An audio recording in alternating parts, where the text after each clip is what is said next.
Hello friends, welcome back to my channel True Survey. இன்னைக்கு நம்ம வீடியோல என்ன பார்க்க போறோம்னு பாத்தீங்கன்னா Factories Act 1948 ஓட part 3 வீடியோ தான் இது. ஆல்ரெடி part 1 and part 2 நான் அப்லோட் பண்ணிட்டேன். ஃபர்ஸ்ட் அதை பார்த்துட்டு அப்புறமா இதுக்கு வாங்க, அப்பதான் உங்களுக்கு கிளியர் கட்டா புரியும். சோ இப்போ வாங்க வீடியோக்குள்ள போகலாம். Chapter 7 Employment of Young Persons.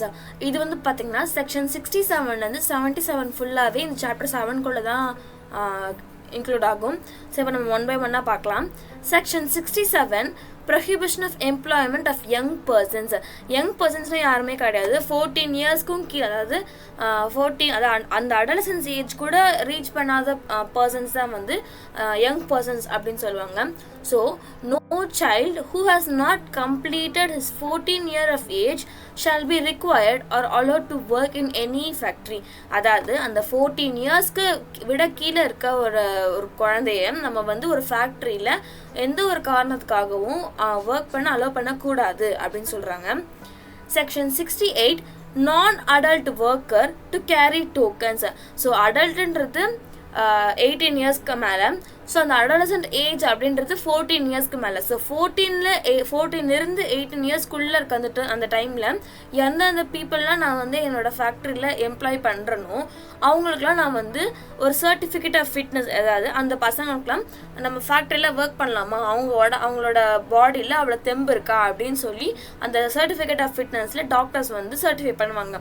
So அந்த பர்சனுக்கு வந்து தெம்பு இருக்குது, அவங்களால இங்கே ஒர்க் பண்ண முடியும் அப்படின்னு சர்டிஃபிகேட் ஆஃப் ஃபிட்னஸ் கொடுப்பாங்க. இன்கேஸ் அது கொடுக்கலன்னா அந்த பர்சன் வந்து எலிஜிபிள் கிடையாது ஒர்க் பண்ணுறதுக்கு. வாங்க அந்த 14 இயர்ஸ்லேருந்து 18 இயர்ஸ்க்குள்ளே இருக்கவங்களுக்கு ஒர்க் பண்ணுறதுக்கு எலிஜிபிள் நோட்டீஸ்னு வச்சுக்கோங்களேன், certificate of fitness with reference to section 69 in the custody of the manager of the factory. Such child or adolescent carries a work a token. அதாவது அவங்க ஒர்க் பண்ணுறாங்க பார்த்தீங்கன்னா அந்த 14லேருந்து 18 இயர்ஸ் வரைக்கும் ஒரு டோக்கன் மாதிரி கொடுத்துருவாங்க. அவங்க ஒர்க் கேரி பண்ணுறப்போ அவங்க அந்த டோக்கனையும் வந்து கையில் வச்சுருக்கணும். ஸோ எப்போ வேணால் அந்த டோக்கனுன்றது தான் ஒன்றுமே கிடையாது, reference to certificate of fitness அப்படின்னு சொல்கிறாங்க. Section 69 certificate of fitness. Already section 68லேயே பார்த்தீங்கன்னா சர்டிஃபிகேட் ஆஃப் ஃபிட்னஸ் வந்து ஒரு டோக்கனாக யூஸ் பண்ணுறோம் அப்படின்னு சொல்லி பார்த்தோம். இப்போது 69ல் என்னென்னா யாரெல்லாம் அப்ளை பண்ணுவாங்க, எப்படி எக்ஸாமின் பண்ணுவாங்க, யாருக்கு ப்ரொவைட் பண்ணுவாங்க, அதோட கண்டென்ட் என்ன அப்படின்னு சொல்லி டீட்டெயிலாக பார்க்கலாம். ஃபர்ஸ்ட் பாயிண்ட் பார்த்தீங்கன்னா ஒரு யங் பர்சனோ இல்லை அவங்களோட பேரண்ட்டோ இல்லை கார்டியனோ with accompanied with document signed by the manager. எந்த ஃபேக்ட்ரியில் போய் ஒர்க் பண்ண போகிறனோ அந்த மேனேஜரோட சைன்டு டாக்குமெண்ட்டோட நான் வந்து அப்ளை பண்ணுவேன். யாருக்குன்னா சர்டிஃபைடு சர்ஜன் கிட்ட இந்த யங் பர்சன் வந்து அங்கே ஒர்க் பண்ணுறதுக்கு பில்லிங் அப்படின்னு சொல்லி இந்த அப்ளிகேஷனில் ஃபில் பண்ணி கொடுப்பேன். ஃபர்ஸ்ட் பாயிண்ட் இதுதான். செகண்ட் பாயிண்ட் பார்த்தீங்கன்னா certifying surgeons after examinations may grant to such young persons in the prescribed form or may renew. அதாவது ஆஃப்டர் எக்ஸாமினேஷன்ஸ் வந்து இந்த சோ ஃபார்மில் வந்து கொடுக்கலாம் ஆர் ரெனியூ பண்ணலாம் அப்படின்னு சொல்கிறாங்க. அதில் ஃபர்ஸ்ட் பாயிண்ட் பார்த்தீங்கன்னா இப்போ ஒரு குழந்தை வந்து has completed 14 year of age attain ஆகிட்டு and also he's having a physical standards. அவங்களால வந்து ஃபிசிக்கலாக ஃபிட்டு, அந்த வேலைக்கு வந்து ஃபிசிக்கலாக ஃபிட்டு அப்படின்னா அப்போ அவங்க வந்து certificate of fitness for a child அப்படின்னு சொல்லி கொடுக்கணும். அண்ட் செகண்ட் பாயிண்ட் பார்த்தீங்கன்னா certificate of fitness for adult எப்போனா once he has completed is 15 year of age, 15 இயர்ஸ்க்கு மேலே கம்ப்ளீட் ஆயிடுச்சுன்னா அப்போவும் வந்து he satisfied that the young person, அந்த சர்டிஃபைட் சர்ஜனை சாட்டிஸ்ஃபை பண்ணால் மட்டுமே தான் இந்த சர்டிஃபிகேட் கொடுக்க முடியும். It fit for full days work in a factory. அதாவது 15 இயர்ஸ்க்கு முடிச்சுட்டா அண்ட் ஆல்சோ நான் வந்து அந்த ஃபிட் அப்படின்னு சொல்லி அந்த சர்டிஃபைட் சர்ஜனுக்கு சாட்டிஸ்ஃபை பண்ணிட்டேன்னா அப்போ நான் வந்து அந்த ஃபேக்ட்ரியில் ஃபுல் டே ஒர்க் பண்ணுறதுக்கு நான் தகுதியாகிடுவேன் அப்படின்னு சொல்கிறாங்க. அண்ட் இதில் ஒரே ஒரு கண்டிஷன் என்னென்னு பார்த்தீங்கன்னா சர்டிஃபைடு சர்ஜன் இருக்காங்க பார்த்தீங்களா, அவங்களுக்கு பர்சனல் நாலேஜ் இருக்கணும், எங்கே இந்த சைல்டோ அடல்ட்டோ போயிட்டு எங்கே ஒர்க் பண்ண போகிறாங்க அப்படின்னு சொல்லி பர்சனல் நாலேஜ் இருக்கணும். அது இல்லாமல் வந்து அவங்க சர்டிஃபிகேட் கொடுக்க முடியாது. he shall not grant or renew a certificate. அதாவது எங்கே போய் வேலை பார்க்க போகிறேன், என்ன வேலை, எது என்னன்னே தெரியாமல் நான் ஒரு சர்டிஃபிகேட்டை வந்து ஒரு சைல்டு கொடுக்க முடியாது. அண்ட் ஈவன் ஃபார் அடல்ட்டுக்குமே அப்படி கொடுக்க முடியாது. அண்ட் எனக்கு கிளியர் கட்டாக இங்கே தான் அவங்க போய் ஒர்க் பண்ண போகிறாங்க, இதுதான் அவரோட ஜாப் அப்படின்னு தெரிஞ்சிச்சுன்னா ஸோ அதோட ஃபுல் நாலேஜ் எனக்கு தெரிஞ்சிருக்கணும்.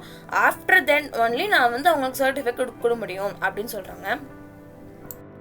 Third point, a certificate of fitness granted or renewed shall be valid for a period of 12 months சொல்றாங்க. Fourth one, அந்த certifying surgeon வந்து எப்போ வேணா அந்த certificate granted-யோ renewed-யோ revoke பண்ணலாம். revokeனா broke பண்ணுறது. எப்போனா அந்த ஹோல்டர் இருக்கார் பார்த்தீங்களா, அந்த சர்டிஃபிகேட்டோட ஹோல்டர் வந்து is no longer fit to the work in the capacity stated அப்படின்னு சொல்லி இந்த சர்டிஃபைட் சர்ஜனுக்கு தெரிஞ்சதுன்னா at that time he can revoke the certificate அப்படின்னு சொல்கிறாங்க. Fifth one, in case a surgeon is refusing to give the certificate, he shall state his reasons in writing. அந்த surgeon வந்து அங்கே already அங்கே சாட்டிஸ்ஃபை ஆகிறாருன்னு சொன்ன பார்த்தீங்களா, in case satisfy ஆகலைன்னா ஏன் சாட்டிஸ்ஃபை ஆகலை, என்னென்ன கண்டிஷன்ஸ்லாம் அவர் ஃபுல்ஃபில் பண்ணலை அப்படின்னு சொல்லி ரீசன்ஸை இன் ரைட்டிங்கில் கொடுக்கணும்னு சொல்கிறாங்க. Sixth one, where under a certificate is provided to young persons in such conditions, he shall not be required or allowed in any factory except in accordance with those conditions. அதாவது என்ன சொல்கிறாங்கன்னா, இப்போ ஒரு குறிப்பிட்ட ஃபேக்ட்ரிக்கு தான் வந்து அவங்க பர்சனல் நாலேஜோட ஸோ இந்த பையன் இங்கே தான் போய் ஒர்க் பண்ண போகிறான், இங்கே இதெல்லாம் தான் ப்ரொசீஜர் அப்படின்னு சொல்லி அந்த சர்டிஃபைட் சர்ஜனுக்கு தெரியும். ஸோ அதை பேசிஸாக வச்சு தான் சர்டிஃபிகேட் கொடுத்துருப்பாங்க.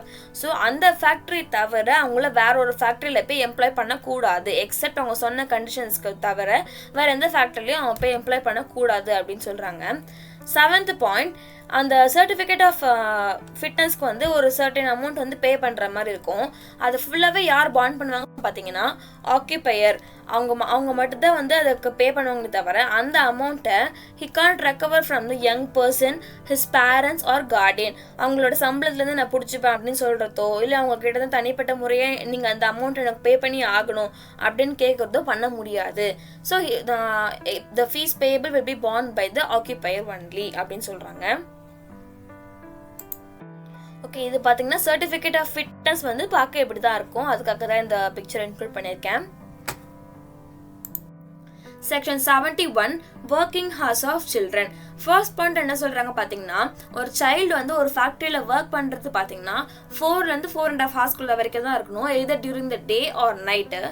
அதை தாண்டி எக்ஸிட் ஆகி அவங்க அந்த சைல்டை ஒர்க் பண்ண வைக்கக்கூடாது அப்படின்னு சொல்கிறாங்க. செகண்ட் பாயிண்ட், அந்த children employed in the factory shall be employed into 2 shifts, அதாவது மார்னிங் ஷிஃப்ட் நைட் ஷிஃப்ட்னு சொல்லி பிரிச்சுக்கலாம்.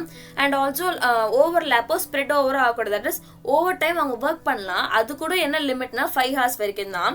அவங்க வந்து ஓவர் டைம்னா கூட அவ்வளோ நேரம் தான் ஒர்க் பண்ண முடியும்னு சொல்கிறாங்க.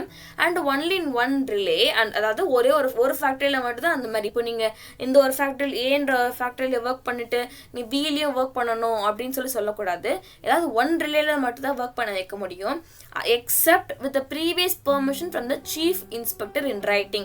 அதாவது 5 hours மேலே நான் அந்த சில்ட்ரனை ஒர்க் பண்ண வைக்க போகிறேன் அப்படின்னு சொல்லி ப்ரேயராகவே நான் வந்து ஒரு பெர்மிஷன் வாங்கி வச்சுருந்தேன் தான். யார்கிட்ட, சீஃப் இன்ஸ்பெக்டர் கிட்ட இன் ரைட்டிங்கில் பெர்மிஷன் வாங்கி வச்சுருந்தேன்னா அப்போ அந்த கேஸில் அவங்க 5 hours மேலே நான் ஒர்க் பண்ண வச்சுக்கலாம் அப்படின்னு சொல்கிறாங்க. தேர்ட் பாயிண்ட் பார்த்தீங்கன்னா, the provision of section 52 shall also apply to the child workers அப்படின்றாங்க. செக்ஷன் 52ல ஒன்றுமே கிடையாது. அந்த வீக்லி ஹாலிடேஸ் பற்றி நம்ம பார்த்துருப்போம் பார்ட் 2 வீடியோவில். ஸோ அதை பார்த்தாலே உங்களுக்கு இது ஃபுல்லாக புரிஞ்சிடும். Third point. ஃபோர்த் பாயிண்ட் பார்த்தீங்கன்னா, no female child shall be required or allowed to work in a factory except between 8 AM லேருந்து 7 PM வரைக்கும். எந்த ஒரு ஃபீமேல் சைல்டுமே மார்னிங் காலையில் 8 மணிலேருந்து ஈவினிங் 7 PM வரைக்கும் ஒர்க் பண்ண வைக்க முடியுமே தவிர அதை தாண்டி பியாண்ட் தட் நம்மளால ஒர்க் பண்ண வைக்க முடியாது அப்படின்னு சொல்கிறாங்க. Section 73, register for child workers. நீங்கள் ஆல்ரெடி என்னோட வீடியோவை ரெகுலராக ஃபாலோ பண்ணிட்டு வரீங்க அப்படின்னா நான் என்னோட ப்ரீவியஸ் வீடியோலேயே, அதாவது ஃபேக்ட்ரி செக்ட் பார்ட் 2 வீடியோ போட்டிருப்பேன். அதுலேயே ரெஜிஸ்டர் ஃபார் அடல்ட் ஒர்க்கர்ஸ் அப்படின்னு சொல்லிட்டு விச் கம்ஸ் அண்டர் செக்ஷன் 62 அதுலேயே வந்து என்னென்னலாம் கண்டென்ட் இருக்கணும் அப்படின்னு சொல்லி நான் போட்டிருப்பேன். ஸோ அதில் இருக்க அதே தான் இங்கேயும். என்ன ஒரே ஒரு டிஃப்ரென்ஸ் ஆகுது அப்படின்னு பார்த்தீங்கன்னா, the number of certificate granted in section 69. Section 69 என்ன பார்த்தோம், சர்டிஃபிகேட் ஆஃப் ஃபிட்னஸ் தான் நாங்கள் பார்த்தோம். ஸோ அதர் சர்டிஃபிகேட்டில் ஒரு நம்பர் கொடுப்பாங்க. அந்த நம்பர் என்னன்னு சொல்லி நான் அந்த ரெஜிஸ்டர்லேயே நான் நோட் பண்ணி வச்சுருக்கணும். ஃபார் சைல்டு ஒர்க்கர்ஸ் இது மட்டும் தான் சேஞ்சு. மற்றபடி ஆல் த பாயிண்ட்ஸ் வந்து same as register for adult workers. நான் கீழே டிஸ்கிரிப்ஷன்லேயும் கொடுக்குறேன். நீங்கள் அந்த வீடியோ பார்த்துட்டு இது பார்த்தா தான் புரியும். Chapter 8, annual leave with wages. இது என்னென்ன செக்ஷனில் கவர் ஆகும்னு பார்த்தீங்கன்னா, ஃப்ரம் செக்ஷன் 78 to 84 வரைக்கும் ஃபுல்லாகவே சாப்டர் 8ல தான் இன்க்ளூட் ஆகும். Section 79 annual leave with wages.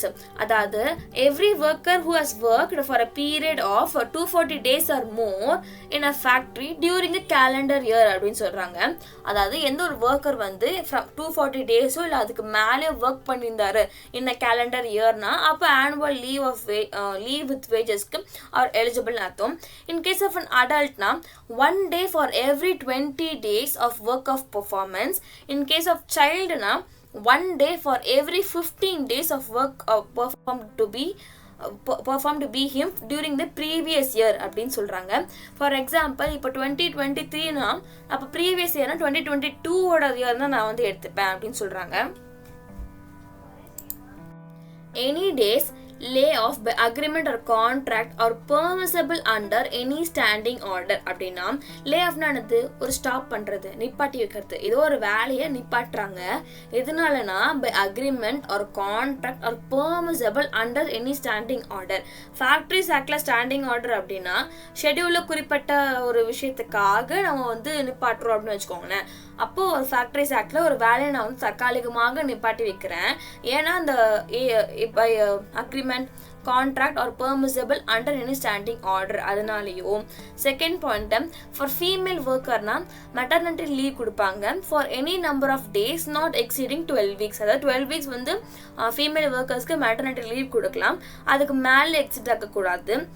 Third point the leave earned in the prior to that leave. அதாவது இந்த லீவுக்கு முன்னாடியே நான் வந்து ஏர்ன் பண்ணியிருந்த லீவ்ஸ் அதெல்லாம் சொல்கிறாங்க. இப்போ ஏன் நான் இதெல்லாம் லிஸ்ட் அவுட் பண்ணுறேன் அப்படின்னு பார்த்தீங்கன்னா இது எல்லாமே இந்த மூணுமே exclusive of all holidays whether during or there either of the period of leave அப்படின்னா இந்த மூணுமே வந்து டோட்டலாக exclusive of all holidays.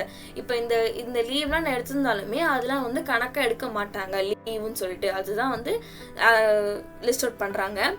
And in calculating leave fractions அதாவது நான் என்னைக்காவது வந்து ஹாஃப் டே ஒர்க் பண்ணியிருப்பேன். அப்போ ஹாஃப் டே ஒர்க் பண்ணியிருக்கேன்னா அப்போ எப்படி நமக்கு வந்து கால்குலேட் பண்ணுவாங்க அப்படின்னு பார்த்தீங்கன்னா half டேலே leave for half a day or more shall be treated as a full day leave. அதாவது நான் ஹாஃப் டேக்கு மேலே நான் லீவ் எடுத்திருந்தேன் அப்படின்னா நம்ம அதை என்னவா கன்சிடர் பண்ணுவோம்னா ஃபுல் டே லீவை கன்சிடர் பண்ணிப்போம். இன்கேஸ் அந்த ஹாஃப் டே லீவ்லேயே நான் ஹாஃப் டே விட லெஸ்ஸாக தான் நான் வந்து லீவ் எடுத்திருக்கேன் அப்படின்னா அப்போ அந்த லீவை நான் டோட்டலாகவே ஒமிட் பண்ணிவிடுவேன். அதுவும் நான் வந்து எக்ஸ்க்ளூசிவாக ஆகிடுமே தவிர ஐ won't include in the leave அந்த லீவ் டேஸ் கால்குலேட் பண்ணுறதுக்கு இந்த ஹாஃப் டே லீவில் நான் கணக்கெடுக்க மாட்டேன் அப்படின்னு சொல்லிட்டாங்க. And then carry forward of leave அப்படின்னா இப்போ ஒரு ஒர்க்கர் வந்து த்ரூ அவுட்டாக ஒரு கேலண்டர் இயருக்கு ஒர்க் பண்ணிட்டாரு பட் ஒரு நாள் கூட அவர் லீவே எடுக்கலை இந்த கொடுக்கப்பட்ட டேஸில் அவர் ஒரு நாள் கூட அவர் லீவே எடுக்கலை அப்படின்னா அவருக்கு அந்த லீவ் எல்லாமே மிச்சம் தானே அவர் கையில் அந்த இப்போ ஃபார் எக்ஸாம்பிள் ஒரு 20 டேஸ் இருக்குன்னு வச்சுக்கோங்களேன் லீவ் எடுக்காமல் 20 டேஸ் வந்து இருக்காரு அப்படின்னா அது அடுத்த இயருக்கு அதாவது சக்சீடிங் இயர் சொல்கிறாங்க சக்சீடிங் இயருக்கு அது அப்படியே கேரி ஃபார்வர்ட் ஆகும். அண்ட் அந்த கேரி ஃபார்வர்ட் ஆன லீவை அவர் எத்தனை நாளுக்குள்ள யூஸ் பண்ணிக்கணும் அப்படின்னு பார்த்தீங்கன்னா 30 days in case of adults 40 days in case of child அப்படின்னு சொல்கிறாங்க. இப்போ இன்னும் கிளியராக சொல்லணும்னா 2023ல ஒர்க் பண்ண ஒருத்தர் ஒரு நாள் கூட லீவ் எடுக்கலை அப்படின்னா அப்போ அவரோட லீவ் ஆட்டோமேட்டிக்காக அடுத்த இயருக்கு 2024க்கு கேரி ஃபார்வர்ட் ஆகிடும்.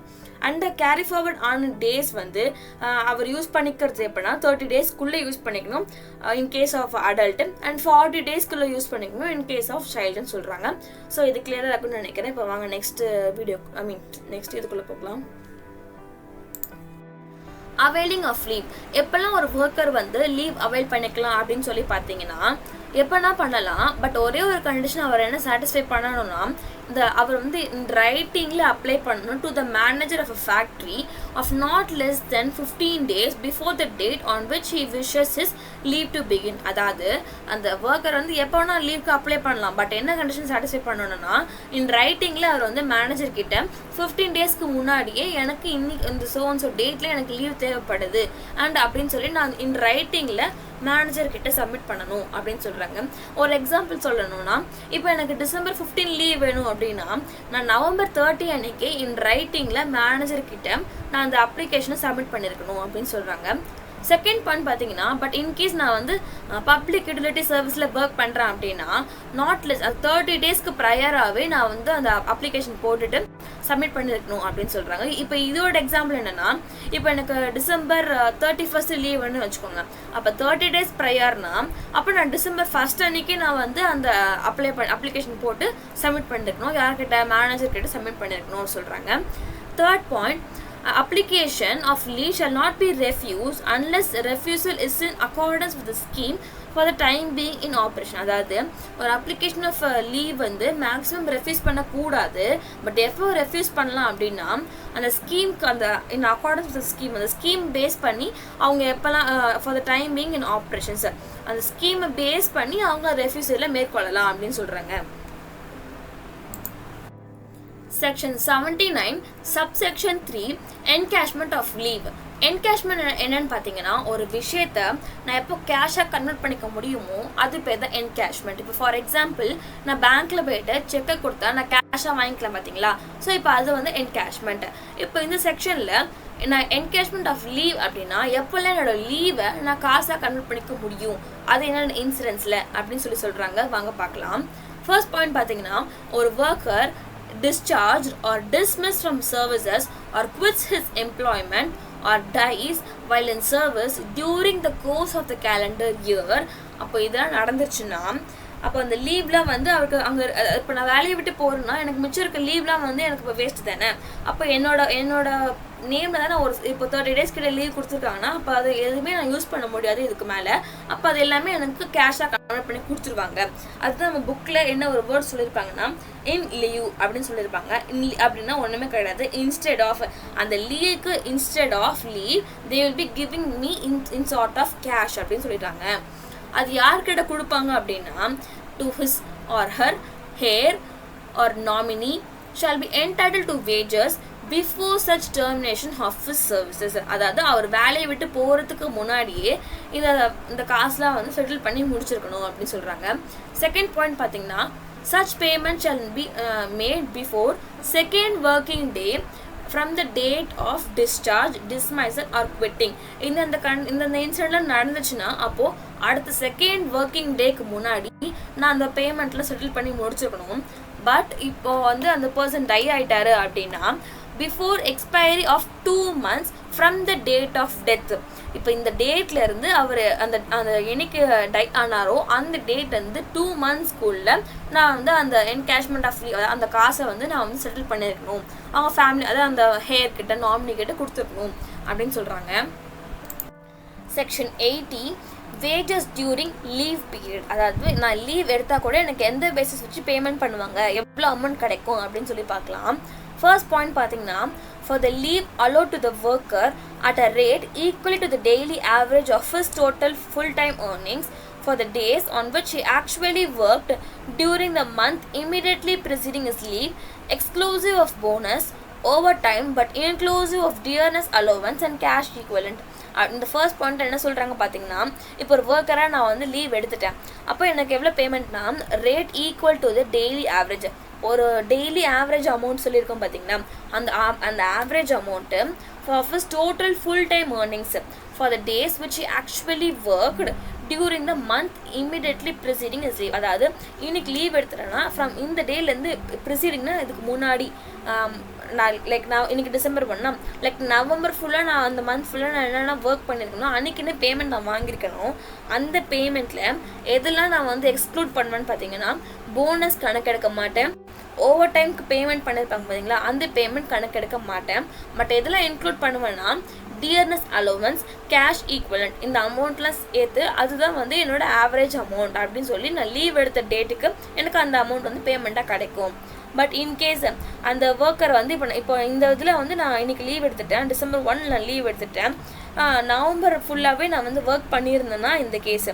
பட் செகண்ட் கேஸ் பார்த்தீங்கன்னா நான் டிசம்பர் 1 லீவ் எடுத்துட்டேன், பட் அப்போ நான் வந்து ஃபுல்லாகவே நான் ஒர்க் பண்ணலை, இப்போ நான் நவம்பர் மந்த் ஃபுல்லாகவே ஒர்க் பண்ணலை அப்படின்னா அப்போ அந்த கேஸில் எல்லாமே அதே சேம் அமௌண்ட்டை அந்த எதெல்லாம் எக்ஸ்க்ளூட் பண்ணணும் அது எல்லாமே சேம். பட் கணக்கெடுக்கிற மந்த் பார்த்தீங்கன்னா last calendar month immediately preceding is leave. அதாவது அந்த லாஸ்ட்டாக நான் எப்போ அந்த ஒர்க் பண்ணணும் அப்போ அந்த கேலண்டர் மந்த்தை எடுத்து கணக்கெடுப்பாங்க அப்படின்னு சொல்கிறாங்க. மற்றபடி எக்ஸ்க்ளூட் பண்ணுறது bonus, over time, dearness allowance and cash equivalent அதெல்லாம் இன்க்ளூட் பண்ணுறதுல சேம், அதே டிட்டோ கேல்குலேஷன் எல்லாம் சேம் தான். இப்போ கேஷ் ஈக்குவலண்ட் அப்படின்னு பார்த்தீங்கன்னா கேஷ் ஈக்குவலண்ட்னா கேஷாக கையில் வந்து கொடுத்துட மாட்டாங்க. அதுக்கு ஈக்குவலண்ட்டாக என்ன பொருள் இருக்கோ அதை வந்து கொடுப்பாங்க. இப்போ ஃபார் எக்ஸாம்பிள் நான் வந்து ஒரு கார்மெண்ட் ஃபேக்ட்ரியில் ஒர்க் பண்ணுறேன் அப்படின்னா அப்போது கேஷ் ஈக்குவலண்ட்டாக எனக்கு வந்து கேஷாக கொடுக்காம அவங்க தே மே கிவ். அப்போது அந்த மாதம் வந்து இப்போ தீபாவளி மந்த்னா இப்போ நான் ஃபுல்லாக அந்த தீபாவளிக்கு எனக்கு நிறைய மேனுஃபேக்சரிங் இருக்கும். இப்போ அதை வந்து நான் வந்து என்னோடய ஒர்க்கருக்கு நான் கொடுத்துருக்கலாம். ஸோ நாங்கள் போனஸாக இல்லாமல் இது வந்து நீங்கள் வச்சுக்கோங்க, இந்த ட்ரெஸ்ஸஸ்லாம் வந்து நீங்கள் வச்சுக்கோங்க அப்படின்னு சொல்லி கேஷும் கேஷ் ஈக்குவலண்ட்டுக்கும் ஒரு டிஃபரன்ஸ் இருக்குது. அது இதுதான். Section 81 advance payment. இப்போ இதில் ஒன்றுமே கிடையாது. ஒரு ஒர்க்கர் வந்து ஒரு 1 வீக் லீவ் எடுக்க போகிறாரு அப்படின்னா அப்போ வந்து அவருக்கு அந்த 1 வீக்குக்கான பேமெண்ட் வந்து அங்கே 1 வீக் ஒரு ஒர்க் பண்ணார்னா என்ன அமௌண்ட் வந்து அவருக்கு வேஜஸாக கொடுப்பாங்களோ அந்த அமௌண்ட்டை அவங்களுக்கு அட்வான்ஸாகவே அந்த லீவுக்கு முன்னாடியே கொடுத்துடணும் அப்படின்னு சொல்கிறது தான் இந்த செக்ஷனு. இப்போ இதில் என்ன சொல்லியிருக்காங்க பார்க்கலாம். A worker who has allowed leave for not less than 4 days in case of adults வந்து 4 டேஸ்க்கு குறையாமல் லீவ் எடுக்க போகிறாங்க. 4 டேஸ்க்கு மேலேயோ இல்லை 4 டேஸ்க்கு குறையாமல் லீவ் எடுக்கிறாங்க அப்படின்னா and adultsக்கு 5 days for child before his leave begins be paid the wages due for the period of the leave allowed. அதாவது இந்த இத்தனை டேஸ் எடுக்க போகிறாங்கன்னா அப்போ அந்த டேஸ்க்கு அலோகேட் பண்ணி கணக்கு எடுத்து கேல்குலேட் பண்ணி அந்த வேஜஸை நான் வந்து இந்த ஒர்க்கருக்கு பேமெண்ட் பண்ணி ஆகணும் இன் அட்வான்ஸ். அதுதான் வந்து இந்த section. Chapter 10 Penalties and Procedures. Section 92 Penalties. Penalties எப்போ கட்டுவாங்கன்னா ஏதாவது ஒரு விதி மீறல் நடந்தாலோ அந்த ரூல்ஸ் அண்ட் ரெகுலேஷன்ஸ் படி நான் ஃபாலோ பண்ணலை அப்படின்னா மட்டும்தான் அதுக்கு பெனால்ட்டி கட்டுவோம். கரெக்டாக? இப்போ ஃபார் எக்ஸாம்பிள் நம்ம வந்து ரோட்டில் ட்ராவல் பண்ணுறோம், நம்ம வந்து ஹெல்மெட்டோ இல்லை ஓவர் ஸ்பீடில் போகணுன்னா அப்போ பெனால்ட்டியே நம்ம வந்து பே பண்ணுறோம் பார்த்தீங்களா? ஸோ அதே தான் ஒரு ஃபேக்ட்ரிஸ் ஆக்டில் ஃபேக்ட்ரியில் நடக்க வேண்டிய ஒரு சில ரூல்ஸ் அண்ட் ரெகுலேஷன்ஸை நான் ஃபாலோ பண்ணலை அப்படின்னா அதுக்கு நான் ஒரு சில பெனால்ட்டி கட்ட வேண்டியிருக்கும். அது என்னென்ன கண்டிஷன்ஸ்லாம் நான் கட்டணும், எவ்வளோ அமௌண்ட்டு அப்படின்னு சொல்லி வாங்க பார்க்கலாம். First point, contravention of any provisions of this act or any rules made thereunder or of any order in writing given, the occupier and the manager of the factory shall each be guilty of offense and punishable with imprisonment அப்படின்னு சொல்கிறாங்க. இப்போ என்னென்னா ஏதாவது ஒரு provision of அந்த act factories ஆக்டோட provision ஏதோ ஒன்று நான் வந்து விதி மீறிட்டேன், நான் வந்து அந்த ரூல்ஸ் அண்ட் ரெகுலேஷன்ஸை ஃபாலோ பண்ணலை, அதுவும் முக்கியமாக இன் ரைட்டிங்கில் கொடுத்துருக்காங்க அப்படின்னா அது நான் வந்து மீறிட்டேன் அப்படின்னா அதுக்கு யார் லயபிள் ஆவாங்கன்னா இந்த ஆக்கியூபையர் அந்த மேனேஜர் ஆஃப் த ஃபேக்ட்ரி. இவங்க 2 பேர் தான் அதுக்கு லயபிள். அவங்க இதில் இப்போ என்ன பிரச்சனை வந்தாலும் அந்த ப்ரொவிஷன்ஸை ஃபாலோ பண்ணாமல் என்ன பிரச்சனை வந்தாலும் அதுக்கு வந்து யார் பண்ண போகிறாங்க அப்படின்னு பார்த்தீங்கன்னா ஆக்கியூபையர் அண்ட் மேனேஜர் சொல்கிறாங்க. அண்ட் அவங்களுக்கு என்ன பனிஷ்மெண்ட் அப்படின்னு பார்த்தீங்கன்னா இம்ப்ரிசன்மெண்ட், அதாவது ஜெயிலில் போடுவாங்க. எவ்வளோ இயர்ஸ்க்குன்னு பார்த்தீங்கன்னா 2 இயர்ஸ்க்கு ஜெயிலில் போடலாம். Or with a fine which may extend to 1 lakh rupees or both. இதர் அவங்க வந்து 2 இயர்ஸ் ஜெயிலில் போடலாம், ஒரு ஃபைன் அமௌண்ட் 1 லட்ச ரூபாய் கட்ட சொல்லலாம், ஆர் இது ரெண்டுமே சேர்த்து நீங்கள் பண்ணுங்க அப்படின்னு சொல்லலாம். Second point, if the contravention continues after the conviction further fine. அதாவது இப்போ நான் வந்து இந்த பனிஷ்மெண்ட் கொடுத்துட்டேன், பட் ஈவன் தான் அந்த கான்ட்ரவென்ஷன் வந்து அந்த விதிமீறல் வந்து கண்டினியூஸாக நடந்துக்கிட்டே இருக்குது அப்படின்னா அப்போ வந்து ஒரு நாளைக்கு 1000 ரூபாய் அப்படின்னு சொல்லி அந்த டேலேருந்து எனக்கு இந்த விதிமீறல் நடந்துச்சோ அந்த டேலேருந்து பெர் டேக்கு 1000 rupees அப்படின்னு சொல்லி சார்ஜ் பண்ணுவாங்க. And the third point, if contravention resulted in accident, அதாவது இந்த விதி மீறல் நான் பண்ண பார்த்தீங்களா, விதி மீறல்னால இப்போ ஏதாவது ஒரு ஆக்சிடென்ட்டோ ஒரு டெத்தோ இல்லை ஏதாவது ஒரு சீரியஸ் பாடியில் ஏதோ இன்ஜுரி நடந்துருச்சு அப்படின்னா அப்போ அதுக்கு ஏற்ற மாதிரி ஃபைன் அமௌண்ட் பண்ணுவேன். இப்போது ஃபார் எக்ஸாம்பிள் ஒரு பாடி இன்ஜுரி, இப்போ பாடியில் இன்ஜுரி ஆகிடுச்சு, ரொம்ப சீரியஸான இன்ஜுரி, அப்படி அந்த மாதிரி கேஸில் ஐ ஹாவ் டு பே 5000 rupees. அப்போ இல்லை ஏதோ ஒரு டெத் ஆகிடுச்சு அப்படின்னா 25,000 rupees கிட்ட கட்ட வேண்டி இருக்கும் அப்படின்னு சொல்கிறாங்க. Section 93 Liability of Owners. இப்போ என்னன்னா, நான் இது ஒரு பில்டிங்க்கு, ஒரு ப்ரிமைசஸ்க்கு, ஒரு லேண்டுக்கோ, ஏதோ ஒரு இடத்துக்கு நான் தான் ஓனர் வச்சுக்கோங்களேன். அந்த இடத்துக்கு நான் தான் பிஸ்னஸோ ஃபேக்டர் ரன் பண்ணணும்னு அவசியம் கிடையாதுல்ல. நான் வந்து ஏதோ ஒரு கான்ட்ராக்டர் கிட்டேயோ இல்லை ஏதோ ஒரு நான் வந்து லீஸ் பண்ணியிருக்கலாம். இந்த மாதிரி நீங்கள் என்னோட இடத்த நீங்கள் யூஸ் பண்ணிக்கோங்க, இதுக்கு சர்டன் அமௌண்ட் வந்து நீங்கள் எனக்கு மந்த்லி பேமெண்ட் பண்ணால் போதும், இல்லை லம்சம் அமௌண்ட்டாக நீங்கள் கட்டினா போதும் அப்படின்னு சொல்லி நான் ஓனராக இருப்பேன். பட் அந்த இடத்த பிளேஸ் ஆஃப் ஜாப் வந்து கண்டக்ட் பண்ணுறது நானாக இருக்க மாட்டேன், சம் அதர் பர்சன். ஆனால் என்னோட இடத்துல பண்ணுவாங்க. அதுதான் லயபிலிட்டி ஆஃப் ஓனர்ஸ்ல. இதில் என்னெல்லாம் பண்ணுவாங்க அப்படின்னு பார்த்தீங்கன்னா, இன்கேஸ் நான் வந்து என்னோட இடம் தான், பட் வேற ஒருத்தர் ரன் பண்ணுறப்பா பிஸ்னஸ், அவர் வந்து ஏதாவது ஒரு விதியை மீறிட்டார் அப்படின்னா அதுக்கு யார் லயபிள் ஆவாங்க பார்த்தீங்கன்னா அந்த இடத்தோட ஓனர் தான் லயபிள் ஆவார்.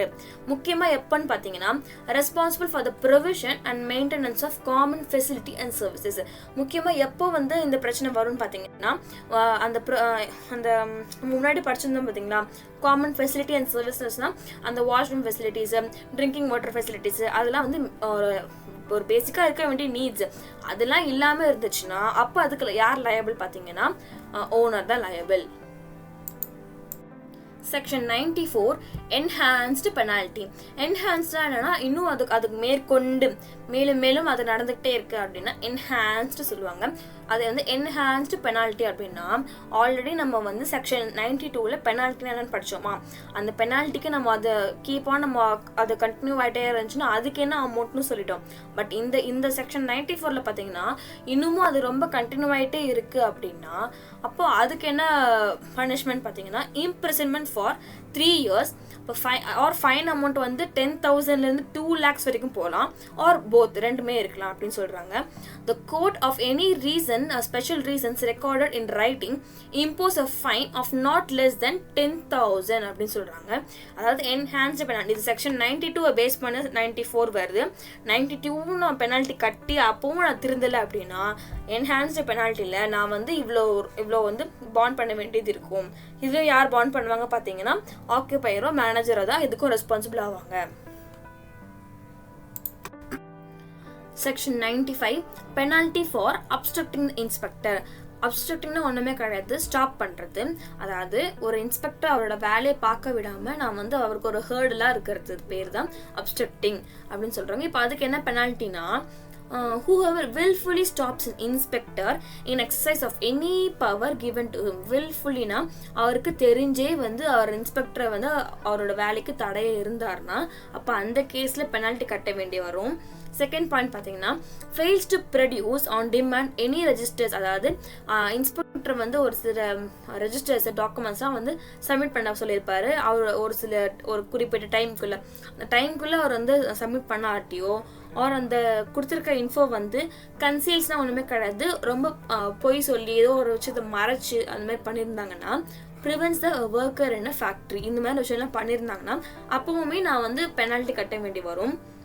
Being examined by the inspector shall be punishable for imprisonment for a term which may extend to 6 months or with fine which may extend to 10,000 or both. அதாவது இப்போ இந்த விஷயம்லாம் வந்து இன்ஸ்பெக்டருக்கு தெரிய வந்துச்சு அப்படின்னா அப்போ அதுக்கு என்ன பனிஷ்மெண்ட்னா 6 months வந்து ஜெயிலில் இருக்கலாம், ஆர் ஃபைன் அமௌண்ட் வந்து which may extend up to 10,000 or ரெண்டுமே இருக்கலாம் அப்படின்னு சொல்கிறாங்க.